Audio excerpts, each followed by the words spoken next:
మనం ఉండవలసిన వెయిట్ కన్నా 1 kg ఎక్సెస్ ఉంటే 3 to 4 kgs ఎక్సెస్ ప్రెషర్ అనేది మన నీస్ మీద పడతాయి. అదే మనం ఉండవలసిన వెయిట్ కన్నా 10 kgs ఎక్సెస్ ఉంటే 30 to 40 kgs ఎక్సెస్ ప్రెషర్ అనేది మన నీస్ మీద పడుతుంది. అందుకే ఓవర్ వెయిట్ ఉన్న వాళ్ళలో ఆర్థరైటిస్ కానీ, బ్యాక్ పెయిన్ కానీ, నీ పెయిన్స్ కానీ చాలా కామన్ గా చూస్తాం. వన్స్ ఎప్పుడైతే మనం 30 years క్రాస్ చేస్తామో day by day health complications అనేవి పెరుగుతూ ఉంటాయి అధిక బరువు ఉంటే. సో వెయిట్ లాస్ అయితే మన లుక్స్ అండ్ అపిరెన్స్ చేంజ్ అవ్వడం కాకుండా మన బాడీలో ఉన్న extra pressure and extra burden ని మనం తీసేసిన వాళ్ళం అవుతాం. అకార్డింగ్ టు రీసెర్చ్, ఒబెసిటీ ఊబకాయంలో ఉన్న వాళ్ళలో డయాబెటీస్ వచ్చే రిస్క్ అనేది 3 to 4 times ఎక్కువగా ఉంటుంది.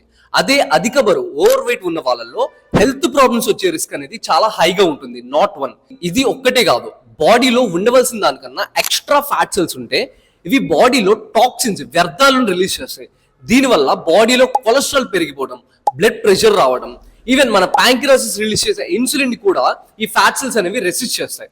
ఇది ఒకటే కాదు, లైఫ్ లో హాస్పిటల్ బిల్స్ కానీ, మెడిసిన్స్ కానీ, ట్రీట్మెంట్స్ కానీ చాలా కామన్ అయిపోతాయి. So try to maintain a healthy body weight. మీరు ఉండవలసిన వెయిట్ కన్నా 10 to 15 kgs ఎక్సెస్ ఉంటే మీరు బరువు తగ్గడం వెరీ ఈజీ. అదే మీరు ఉండవలసిన దానికన్నా 20 కన్నా ఎక్కువ బరువు ఉంటే కొంచెం కష్టం, ఇంపాసిబుల్ అయితే డెఫినెట్లీ కాదు.